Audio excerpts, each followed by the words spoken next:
car does almost have a religious status in the modern world. It's certainly more than just a practical means of transport. People get more passionate about their car than any other machine. At the same time, there's something very cheap and nasty about the things, the way they so quickly rot and fall to bits and end up looking like these ones.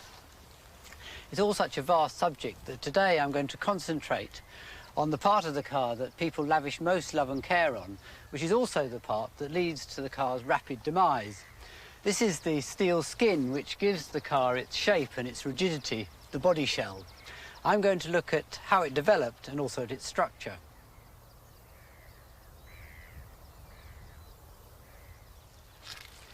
The invention that really created a market for the car by giving people a taste of the fun that could be had from a personal means of transport was the bicycle.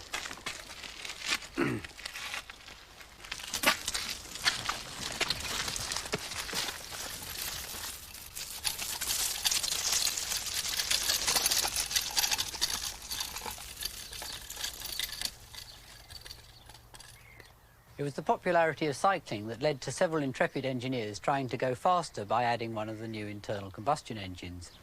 Gottlieb Daimler added one to a wooden-wheeled bicycle a bit like this. And Carl Benz based his design on a tricycle.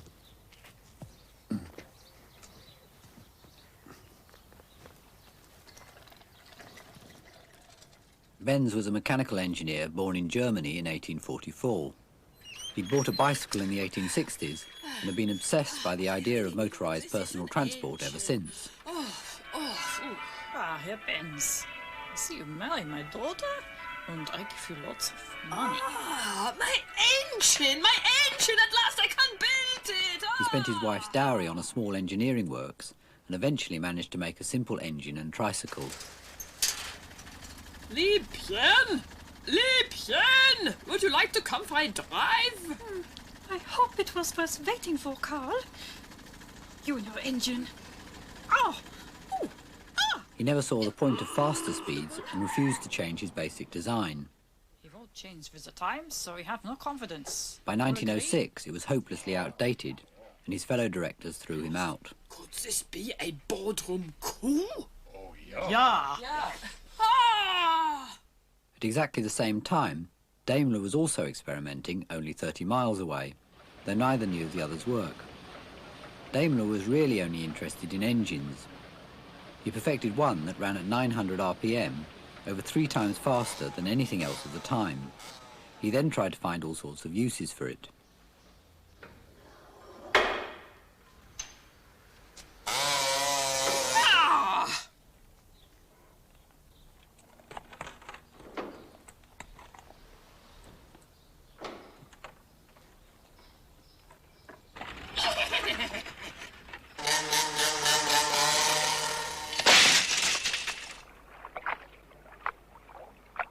He was never very successful at making complete vehicles, but his engines were adopted by other firms and formed the basis of the first successful cars.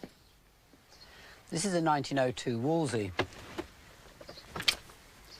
Cars had quickly lost their resemblance to bicycles and started to look literally like horseless carriages. The body, the interior, the wooden frame, the wheels, even the patent leather mudguards and the lamps are exactly like a horse-drawn carriage. In fact, this part of it would have been made by a traditional carriage builder. Mechanically, though, it's already surprisingly like a modern car, with the steering wheel and the pedals in exactly the same place. It is ready. He has bought one. Why, the fellow has the horse of his own yet, has he? Well, I think we ought to go and see what he has got anyway. Oh, certainly. I'm not prejudiced. Come along, Vicar. With a 20-mile-an-hour speed limit, which stayed in force until 1930, cars still weren't particularly useful. Gentlemen, how are you? Hello, John, old boy. But motoring quickly became a fashionable hobby for the rich. This is part of a film made by Morris in the 1920s about the history of motoring. Come on, jump in, sir. Go on, can I get a jump in? Take care of yourself, Dan. All right. Get careful with the bit. Now we're off.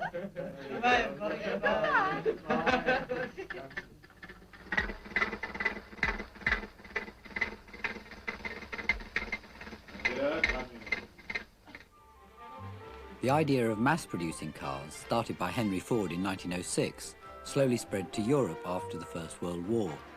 This is Morris's factory in 1925.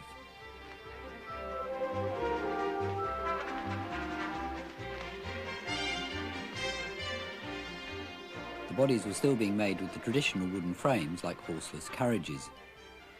Although they were mass-produced, it was all still very labour-intensive. Oh, Mother! Here's Dad in my new car!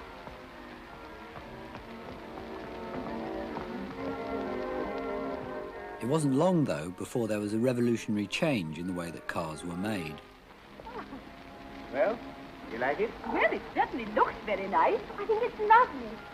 It's really all made out of steel, Dad? Yes, practically all of it. Today, all cars are built round a steel body shell.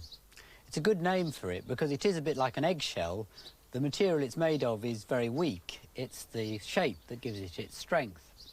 The steel the car's made of is incredibly thin. It's only just over 0.5 millimetre thick. And I can actually just about cut it with a pair of kitchen scissors. It's a little bit of a struggle.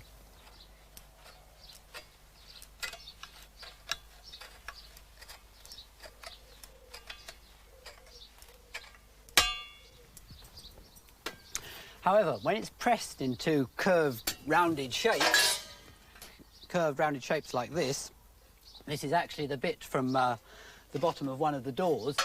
Its strength increases enormously, is now quite strong enough to stand on. The idea of making cars like this came from an American engineer called Edward Budd, who's one of my heroes. Budd set up his factory determined to make complete pressed steel cars in 1912. His first successful car body, for the 1916 Willis Knight, looked indistinguishable from a conventional wooden one. Budd started making bodies for almost all the American car manufacturers, and in 1925 he set up a pressing plant at Cowley for Morris. The Morris standard ensures that the OK stamp is placed only on the bed, and that's how they get beautiful flat sheets of steel. But, Dad, the car hasn't got flat sides. It has beautiful curves. Yes, I know, Miss Inquisitive. I thought you'd want to know how that's done. Well, those beautiful curves you like so much are made on huge machines called presses. Some are as tall as a house and weigh as much as 30 tons or more. The keen, unfashioned beauty of a great machine pressing steel. 500 tons presses its irresistible weight on a sheet of steel, producing the rear quarter panel of an Austin 7.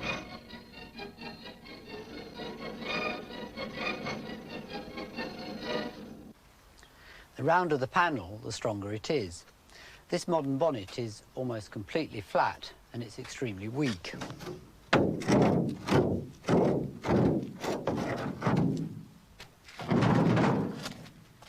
It needs this elaborate piece behind to make it stiff enough. This old Morris Minor bonnet needs hardly any stiffening at all. It is made of slightly thicker metal, but the main reason for its strength is its shape. Deeply rounded curves like this are the obvious way to give pressed steel strength, and I'm sure this is why such rounded bulbous cars came into fashion in the 30s and 40s. In the truly modern home or the truly modern car, it's functional design that counts. Smart styling is styling with a purpose, as seen in this new 1948 Futuramic Oldsmobile. Futuramic is a brand new word created to describe this brand new post-war General Motors car. Luxuriously appointed inside and out, the Futuramic Oldsmobile brings truly modern post-war design to the automotive field. The rigidity of the steel pressings can be greatly increased by welding them together to make hollow box sections. A bit like that. This welding is done by machines like this called spot welders. Although it looks rather complicated, all it's doing is squash the two bits of metal between its jaws and pass a large electric current through it. This heats the metal up enough to weld it together. So,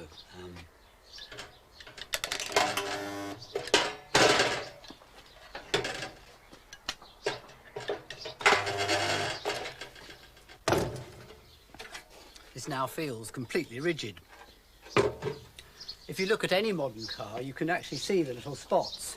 They're all welded together like this.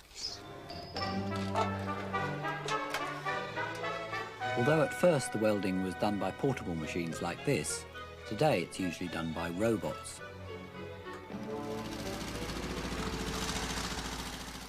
Cars were traditionally built around a strong chassis like this. All the components were fixed on, and then a fairly flimsy body could be dropped over the top.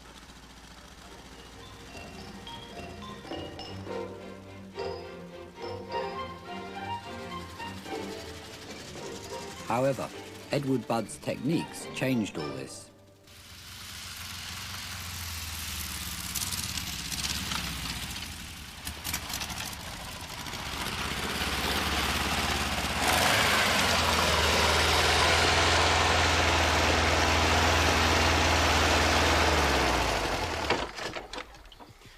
Budd realised that his all-steel bodies... Whoops!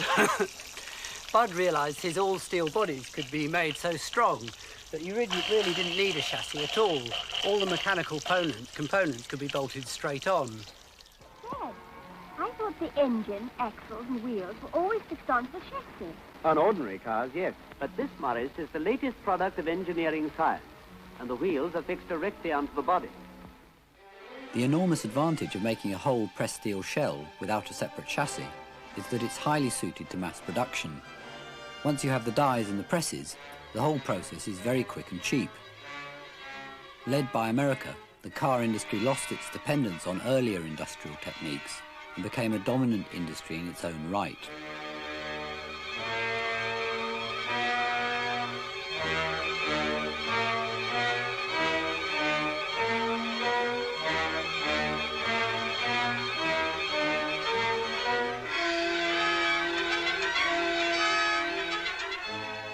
Presses like these have been used to mass-produce cars ever since.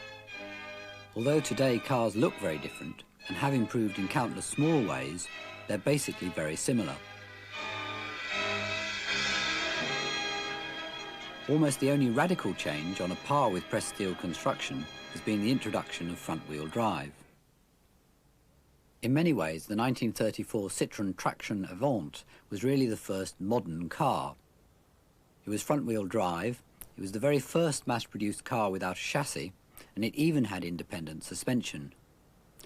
André Citroën was friends with Budd and was much more adventurous than any of the American car manufacturers who'd rejected Budd's ideas. Front-wheel drive was slow to catch on. The first popular car to use it in Britain was the Mini, not introduced until 25 years later. Some baby loaded. Remember that family at the bus stop? You know, the ones who just couldn't get away?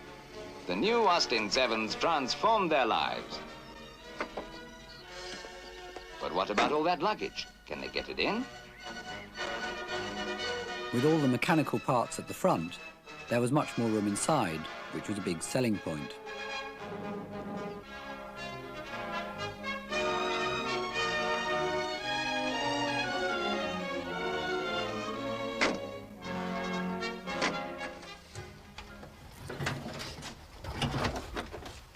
The Mini has its driving wheels at the front. This makes it all very compact, particularly with the engine mounted sideways. The big advantage to the manufacturer was that all the mechanics could be assembled together and fitted under the body shell in one lump.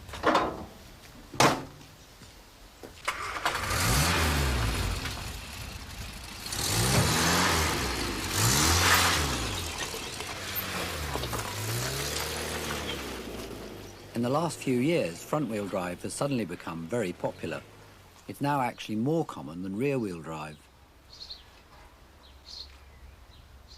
Today, body shells are designed very scientifically with computers, which has made them lighter and more aerodynamic. It's also made them look more and more alike. This shell could have come from almost any car. Even professional mechanics who've seen it couldn't tell what make and model it was at first sight. Despite all this design, the steel body shell still has considerable limitations. Superficially, the panels dent ridiculously easily, and sorting out even a small dent is quite an elaborate process. Some outer panels are now made of plastic, which doesn't dent so easily, but this isn't suitable for the car's structure. Another problem with the steel body shell is that even a small dent can distort a large part of it and put vital parts like the suspension mountings out of alignment. Straightening it out is quite an elaborate process. First, the body shell has to be firmly fixed to the particular jig for the model of car, precisely locating all the important points. The damage can then be pulled out.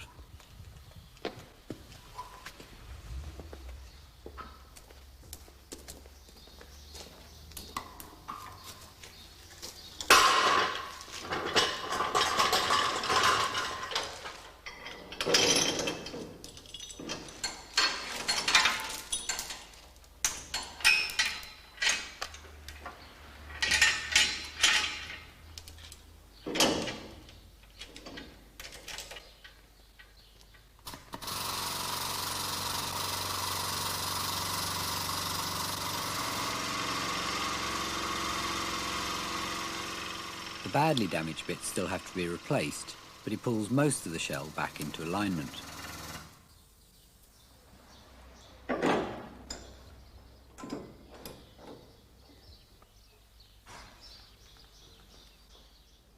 For more serious impacts, Bud was originally very proud of the safety of his steel bodies and arranged all sorts of stunts to prove it.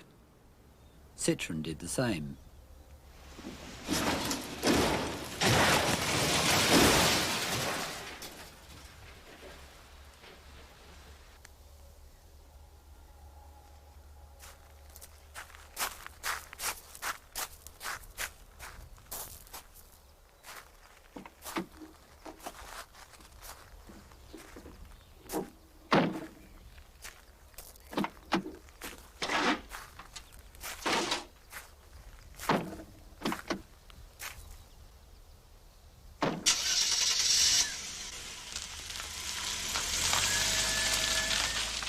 I must say I admire your choice, John. It really is perfect. And it's so nice to know you're surrounded by steel. Yes, you'll be just like a knight of old. Yes, just as safe, much more comfortable, and a car I'll be proud to own.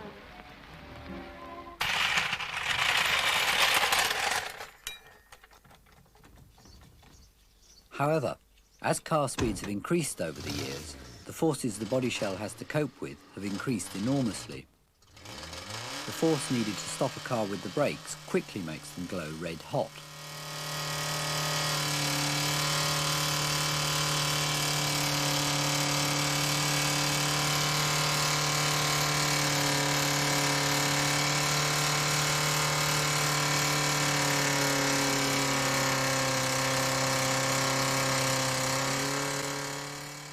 In a crash, the car stops in a fraction of a second, so the force is many times greater, and it all has to be absorbed by crumpling the body shell.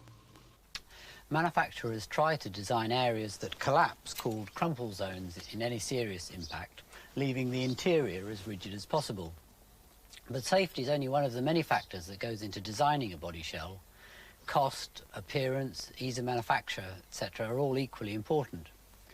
Certainly, cars aren't as safe as they have to be when, for instance, you're designing a stunt for a film, and safety is the priority. The difference between a real road car accident and a stunt like I'm now going to do is the fact that I know exactly what's going to happen in the stunt. I prepare myself and the car for that eventuality. The body shell is nowhere near strong enough, so we have to reinforce that with a roll cage. That's made out of strong tubular steel, and I know exactly where the car will be hitting the ground. Most of the impact will happen on that corner, so we reinforce that really strongly above my head. The doors are welded shut. This last door, the one I get in, will be wired shut to make sure it can't possibly open when it rolls, because the door could rip off and go inside the car and do quite a lot of damage. I also put 2 bars up at the window to make sure that the bonnet, if it did come off, wouldn't come through the window and hit me. I'm not really worried about the glass. The glass is minor, it can't possibly cut me. I'm wearing a visor and gloves. Although it looks dangerous, I don't even consider it to be even slightly dangerous, because I know what I'm doing.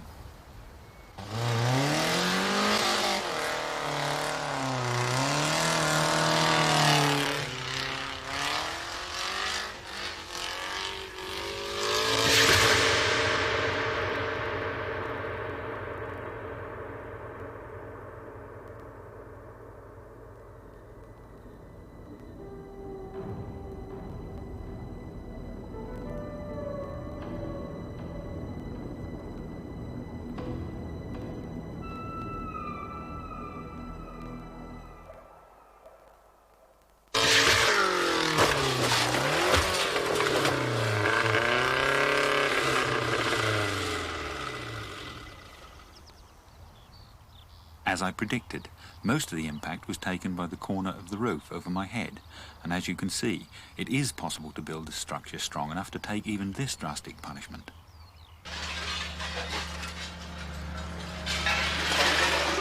The other big problem with a steel body shell is rust. Despite manufacturers' claims about corrosion protection, about half of all cars are still scrapped by the time they're 10 years old. Most cars are still runners when they reach the yard. It's almost always the body shell, not the mechanics, which seals their fate. This car still looks immaculate, but underneath it's so rusty it's impossible to repair.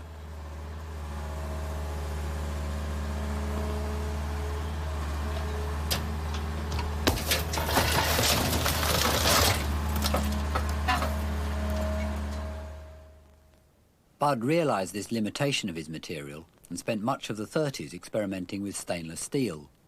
He developed the beautiful stainless steel trains that are still in use in parts of America and Europe. Although the rusting steel used on today's cars leaves a lot to be desired, it does have one final compensation. Cars get more thoroughly recycled than any other machine. There's a whole industry of scrapyards which salvage and resell the mechanical parts and squash up the body shells to be remelted. Scrapyards really deserve a greener image.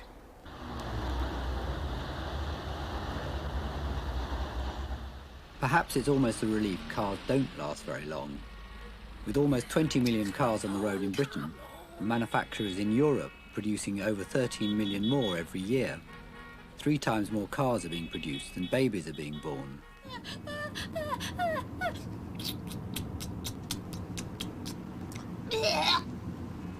No, I know I'm losing millions. I'm stuck in a traffic jam. They're hardly the symbols of freedom and progress they once were. There's so many of them, they're now often slower than the bicycle they originated from.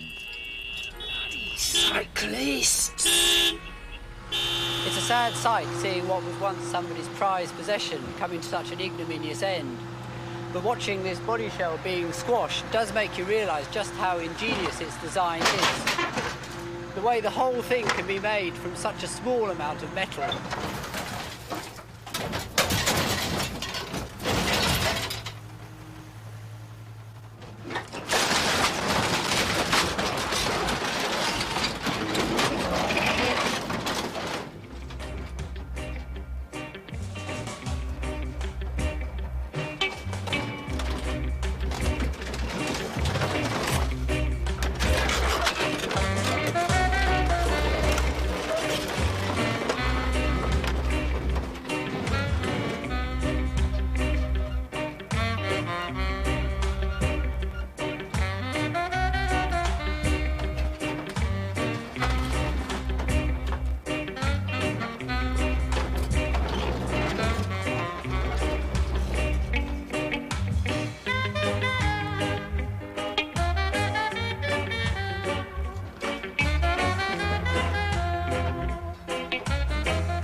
Filming the car was very memorable, not for a good reason. Rex's car stunt actually went a bit wrong. Car was supposed to roll, not to go end over end. I don't know why he didn't think of it, because in the previous series where he rolled a car, he did it on concrete, on an old aerodrome, specifically for that reason. Anyway, car went over end, and he got concussion and had to go to hospital overnight. That's why you don't see him after the crash. And I had to learn to ride the penny farthing bicycle over lunch in order to keep filming. It was all a bit shocking, really. He did recover, but it haunts me just because of, obviously, the long-term effects of concussion's not good. Bumping your brain around is not good. So that was the main thing I remember about that episode. The other thing is that the end of the film, I have to admit a little bit of cheating. In order to get the car squashed into that neat little cube, we did have to take the engine and the axles out before putting it in the crusher. But as the film was about the car body shell, it seemed relatively acceptable or a reasonable compromise to make. Well, body shells and their construction haven't changed an enormous amount. There's perhaps a bit more aluminium, I don't know, not really, no. Some higher grades of steel are being used. A lot more plastic for non-structural parts, certainly. And maybe different ways of joining them. I don't think everything is spot welded together. I think there's some laser welding and other clever techniques. Of course, the other thing is that I think the corrosion resistance has improved too. Cars don't often get thrown away because they become rust buckets these days. More commonly, it's because the electronics fail and render the car is beyond economic repair. So that's quite a big change. The other thing that episode left me with was more generally thinking about risk. Both Rex and I do risky things, and I think of it a bit like horse riding. People do risky activities if it's worth it to them. Very different from expecting other people to take risks on your behalf. I mean, the whole zero harm and the construction industry and all that is brilliant. That that people's lives are safer. But if your passion is making things and you want to become as skilled as possible, I think you need to take things to the limit to find out what you can do and what you can get away with and where you should be more cautious by a form of trial and error. I know I'm in a very tiny minority about this, so I guess I'll just have to remain an outlaw.